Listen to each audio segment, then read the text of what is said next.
but it's not cheesy enough for me. So what I like to do to this is add my favorite go-to cheese, spreadable Swiss cheese wedges, the low-fat ones. These guys have 35 calories each. Love it. They're soft. They're the creamiest cheese around. Everybody loves them, including me. I'm so proud of them, you think I was their mother. Gonna mix this in. They melt incredibly well. Very easy ingredient to use, and they make my mac and cheese so crazy creamy. Look how much macaroni and cheese this is. In my world, rotini is macaroni. Some people think macaroni, it's only the little elbow-shaped pasta pieces. Not me. See how easily this melts? It takes like 2 minutes to mix this up. Okay, to finish that off, a little salt and some pepper. Give that a mix. And I am gonna taste this right now. I know you're jealous. I wish you could be here to share this with me. Why are you not here right now? This is 4 servings, by the way. So 1 serving of this, huge, huge, huge, huge. That's what we want in a mac and cheese. Huge servings. Size definitely matters when it comes to mac and cheese. That is good stuff. Crazy creamy, very cheesy.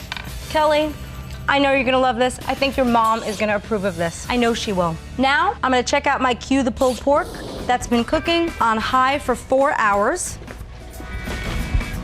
It is pork shredding time. There's 2 kinds of pork in here, remember? We have the pork shoulder, which is the fattier cut of pork. Oh, it's nice and soft. So easy to shred. It's falling apart. Amazing. Love that slow cooker. This is the pork tenderloin, which is the leaner cut of pork. And we want to get this guy shredded up. Look how soft that is. Now to shred this, you just need 2 forks and you pull. It is so easy, especially after it's been cooking for about 4 hours. This smells so good. You can eat this on salad. That's what I like to do, throw it over a bed of lettuce, or on some light buns, light bread, or just straight out of the pot. And once it is shredded, what do? We get it back into the pot. So it gets nice and saucy. We're gonna give it a mix.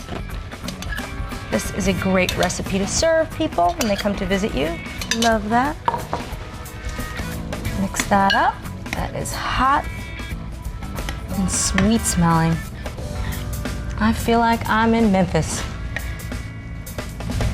See, I like to serve it on these.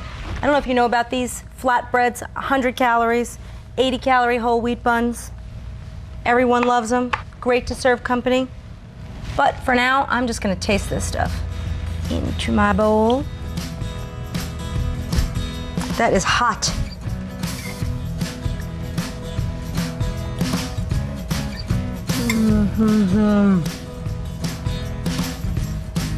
That is sweet, tender, delicious pork. 2 kinds of pork, some lean, some fatty. You will never be able to tell the difference. It's just 220 calories for a 2/3 cup serving, plus another 80 if you add a light bun. Coming up, I'm taking you to a diner for a hungry girl comfort food survival guide. Diners are awesome. And next, I'll whip up a fluffy, comfy peanut butter and chocolate bread pudding. It's super decadent and totally guilt-free.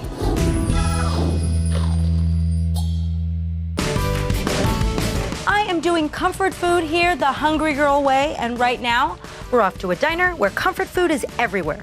What do you do there? Do not fear, I am here with a Hungry Girl Diner Survival Guide.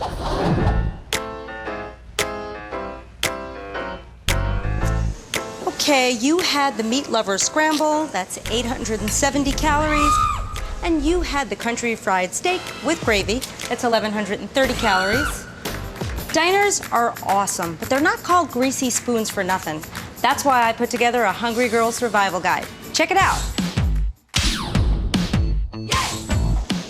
I love diners. The menus are tremendous. I could read them for hours. And even better than that is that they let you special order, so you can pretty much get anything you want your way. Now, my favorite meal at a diner is a classic turkey dinner.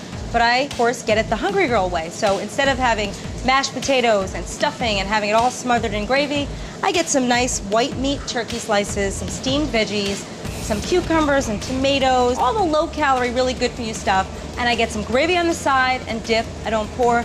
And then to put on my turkey, I love cranberry sauce. It adds sweetness without adding a lot of calories. And the best part, you get to eat a ton of food, and I love that. I am a huge fan of breakfast for dinner. Who says you can't have eggs anytime? I love scrambles, omelets. I only stick with egg whites though. I don't need the yolks, I don't need the extra fat. I don't need it cooked in oil or butter either. Just make it dry. I love to stuff it with lean protein. This one has chicken. It has vegetables like mushrooms and broccoli. And then, instead of potatoes, get a bowl of fruit and you are good to go. And finally, the biggest problem of all with diners, too many courses. Think about it. You sit down, they give you rolls, then the plate of pickles and coleslaw, then you get your salad, then a ginormous entree and dessert. Now, no one says you have to eat all this food. When I was growing up, I would eat 2 or 3 rolls with butter before my meal. You know how many calories that is? Now I'll eat a lot of pickles. I love them. They're very low in calories and they're delicious. And then I pick and choose my food wisely, and I don't eat everything. And certainly with the dessert, look at that cookie. I mean, it looks great, but my idea, take it home for the kids, okay?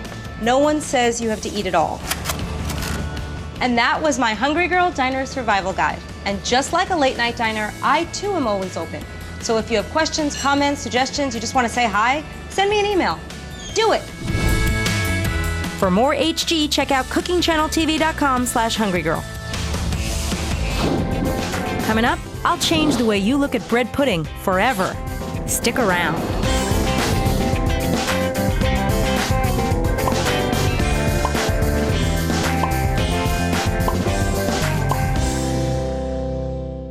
Brought to you by...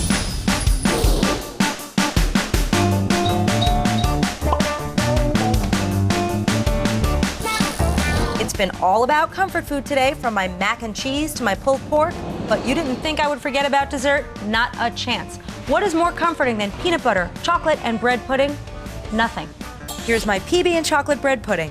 This entire thing is 4 servings. That means each serving is huge, and each serving only has 225 calories and 8.5 grams of fat. It's delicious, and here's how I did it. Preheat the oven to 350 degrees. Cut 4 slices of toasted light whole wheat bread into half-inch cubes. Spray a 9x5 by 3-inch baking dish with nonstick spray. Toss all the bread cubes into the dish. Sprinkle around 3 tablespoons of mini semi-sweet chocolate chips over the bread cubes. I love chocolate chips. In a blender, combine 1 1/3 cups light vanilla soy milk, 1/3 cup fat-free liquid egg substitute. That's pure protein. 2.5 tablespoons of lightly packed brown sugar. 3 tablespoons of reduced fat creamy peanut butter. Now, reduced fat peanut butter still has a lot of fat, but it's good, healthy fat.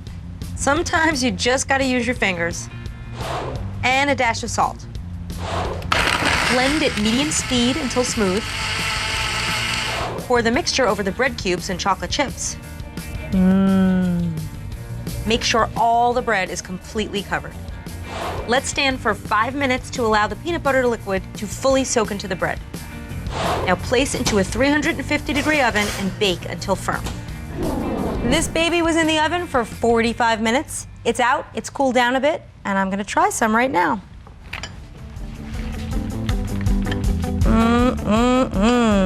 Chocolate chips, love that. That smells so peanut buttery.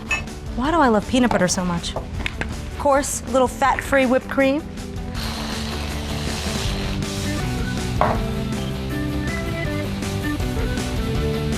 Look, it is loaded with chocolate chips. Amazing.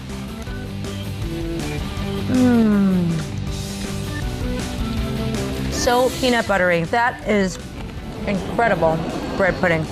And it will totally satisfy any craving you have for peanut butter and chocolate.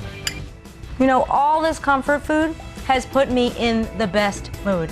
And now you know how to enjoy it guilt-free in the comfort of your own kitchen. Till next time, chew the right thing.